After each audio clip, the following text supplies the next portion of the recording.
to have someone from another generation, a couple generations up under me. I told y'all that I would bring more people in here to have conversations with, from different walks of life. So I really needed y'all to give us the opportunity to bring you someone from another perspective. Because we had older guys on here previously. Today I had a pleasure to have Mark on here today. Me and Mark gonna have a nice conversation. He been through some things in his life. He been through incarceration. He been through the streets. And he's looking to change his life. So, I asked him to come on here and have a conversation with me, and he agreed to come on here and have a conversation with me. Come on, introduce yourself to the people, bro. Lil Marley, what's up with y'all, man? You know I'm coming, man. I'm here to talk, tough talk, that's all. Yeah, like I said, I wanted to bring someone from, a little younger than me, a lot younger than me, because, I may not know some things. Right. So I can get on here and get to talking about things I don't know about. Right. But if I can bring you on here, you can guide me into the right direction because I'm humble enough to take something from you. Right. You know what I mean? So I just want to talk about, the life of crime, man, and what shaped that. What made you take those turns and why? Man, it's like you don't even know you doing something you're not supposed to be doing, but it's like everybody doing it. It's like, you know what I'm saying, like it don't pay no mind. You watch everybody doing, you think it's normal. You feel what I'm saying? So whatever you do, you think it's normal, and then on top of that, you think it's normal. You get appreciated for this stuff. You feel what I'm saying? You get, yo, that's my young boy. He did this, that, and third. Oh, yo, that's my man. Da da da. He do this. He push his pistol. Da da da. Niggas Joe scary. You know what I'm saying? So a lot of people look out like the music with the music. A lot of dudes do the music, and it be like crime in the music.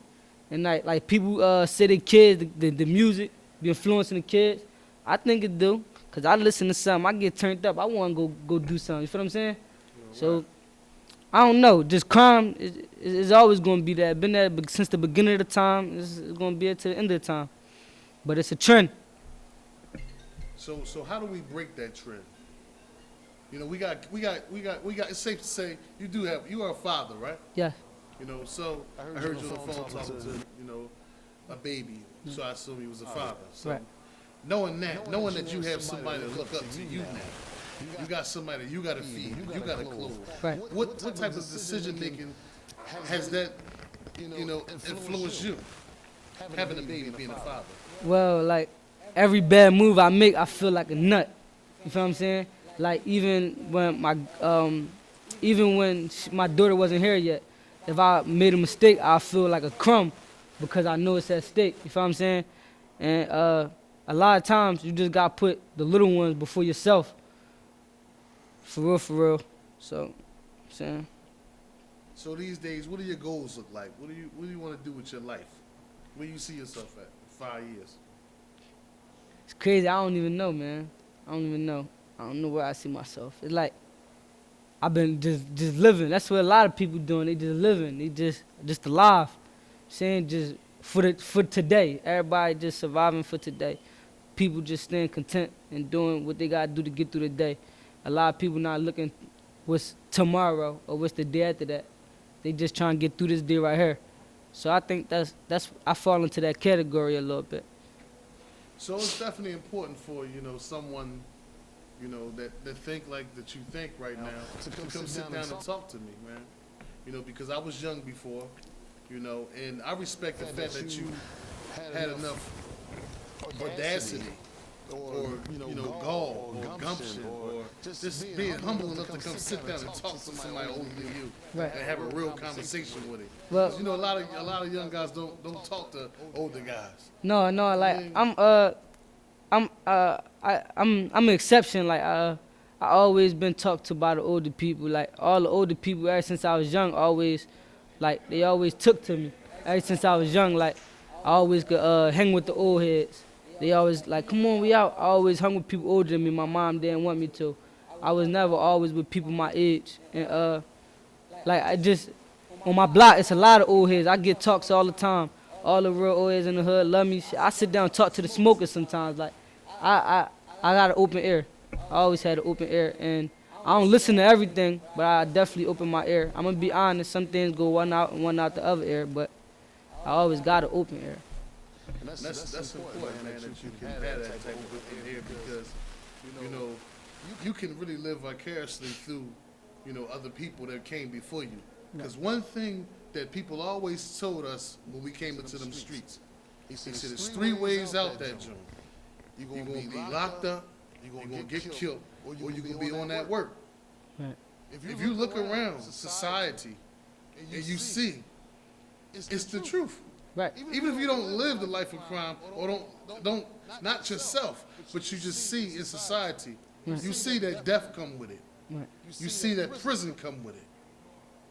And you see that the smokers and the dope fiends that came about, where you think they came from? Some of them got some stories you might have heard that was getting some money. Right. That's just a testification that that stuff is real that they was telling us. That's real. So we can't continue to become a victim of it when we woke. We all say we woke, we paying attention. We got to pay attention to that. So, and we got to embrace the fact, I heard you rapping. So I think, you in the music, right? Yeah. So music is a way out for some. But it's different facets of the music industry that you can learn to be a producer, the engineering, writing, just writing. Not always just the artist. Right. Just the person that started the business. Right. All we got to think, use our mind. Education is important, bro. Education is the thing that will make your mind be so clear that you can see everything or anything is possible. Right. You know what I mean? Nobody probably would never thought that I'll be sitting here talking to one of the youth about something positive. Right. Because my reputation precedes me. Right. But I'm here today that I changed all that. Right. And I changed all that for you. Right. I changed it for you because I know that I'm in the same society as you. So if I can influence a culture of crime, I want to influence a culture of kings and queens. Right. Because that's what you are. A king, bro. Right. I mean, you a king. Right. And you got a little princess now, right? A daughter, right? A little princess that you got to take care of. And that's what we got to start thinking about. So the thing is finding your purpose in life. Right. Your purpose going to equal a vision. And your vision going to equal passion. Something that's not going to feel like work. This don't feel like work to me. Right. You know what I mean? This is a good time to me. You know what I mean? Yeah. Because I see you. I see the light in you, bro. You listening. I mean, you listening, bro. I like with the education thing, I ain't never been no dummy. I always been on top of education. Like my pop ain't always been around, but like even when he was like in and out his bids and I used to be with him, he used to always grind me up. I say something stupid, ask a stupid question, then he tell me and make sure I know what I'm talking about and give me the right answers. You see what I'm saying? Like he ain't always been around, but one thing he always been on top of me. Don't be no chump and don't be stupid. I always been like intelligent. Like even when I was like from around my way, I was like one of the first young boys rapping around my way that everybody really loved and showed love to. You know what I'm saying? And I fell away from that. Like just being in the streets. Like I did four juvenile bids. I know the people do too. Yeah. You keep talking about the rapping. You gonna get something? We gonna get something. Yeah, right? want something? Yeah, I would definitely get something later on. Y'all gonna Give get us something later on. I'm gonna give y'all something later on before I step out the Go set. ahead though. I didn't mean to cut you off. Yeah, you good, you good. 'Cause I know we interested now. We You want good. to see. No, like everybody was just telling me like, yo, like you was one of the first young boys around here rapping this, that, and third. But I fell off. I started doing the stupid, and like the juvenile system in Philly is crazy, man. Like I swear it's crazy. I just got off papers in like September. I've been on probation for like 6 years for a juvenile. Wow. You see what I'm saying? They want to juice all the time they could get out you. And I just got off that wave. It's like when I came home, my first joint I did when I came home from the mills, I made this video of my oil from my block, man, went up. It was crazy. I never did nothing after that. Everybody was waiting. I just fell into the streets. I never did nothing after that. Then it just started being bid after bid after bid. And like, it's hard to get back in the loop. Once you get like your fan base going and all that, everybody don't know what you want. So that's definitely what I gotta get back on. I gotta get back on that music.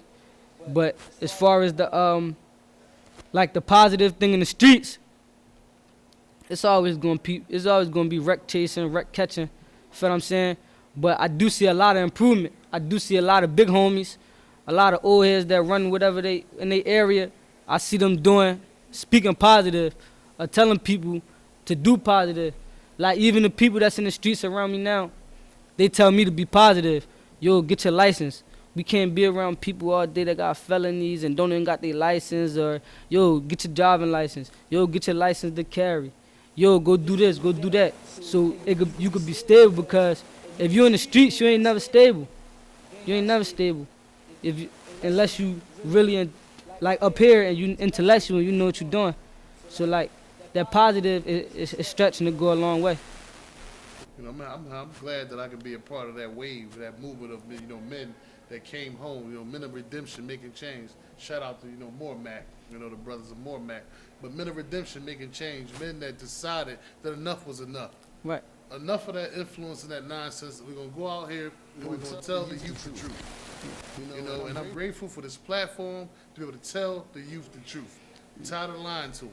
You know what I mean? You know how much it takes to educate a child in a school system? How much it take? It's $10,000 to educate one child in a school year. You know how much it costs to keep a person in prison for that 1 year? How much it cost? $40,000. Eh. You do the math. Yeah. That's why we gotta stay woke. How many schools got shut down because we ain't got no money? Yeah, ain't no And how many school. prisons getting built? Yeah, definitely. That's that pipeline, man. They lining our children up Right. to go to prison. No Always schools. going. Everybody always going. It's always going to be a hot cop, 3 hots in a cop for people. Always. Exactly. We gotta stay woke, man. Always.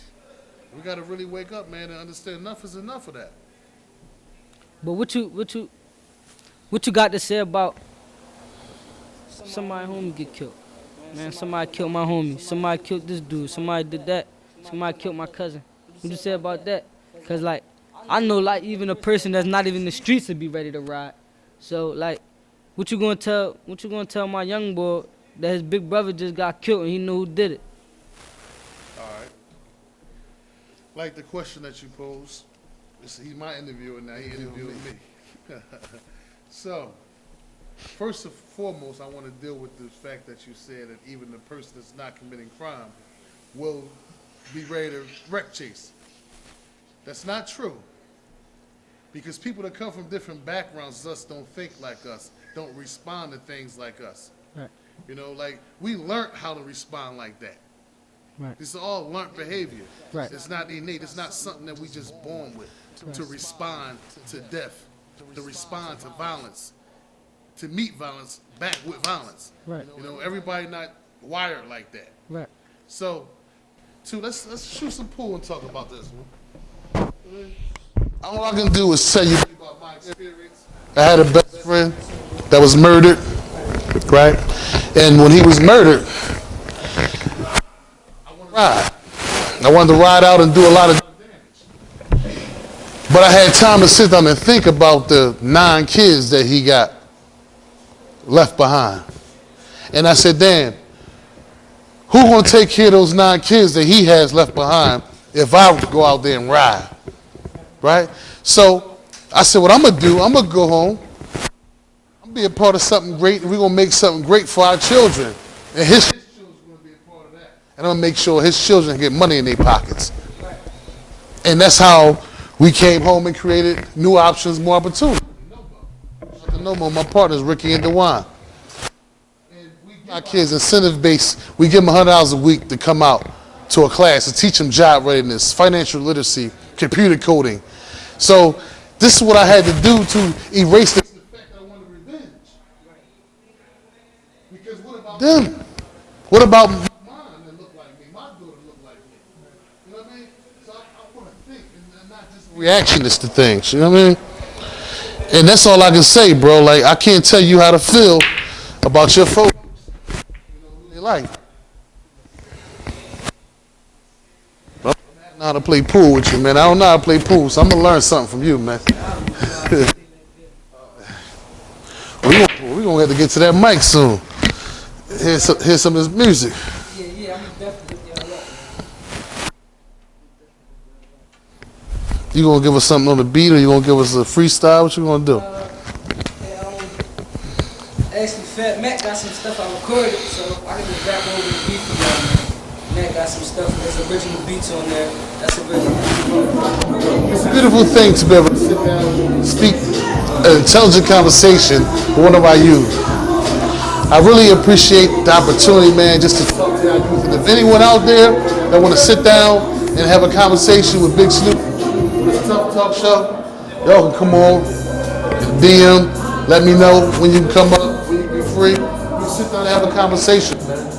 It's really important, man, that we just bond and that we understand that we, as a people, we, as black men, need to step up and take responsibility for our role in life. And our role is to cultivate and nurture the young men, the fatherless children. It's our role to come back and take that place and give back to them. Show them better than what we showed the generation that taught them. It's our job.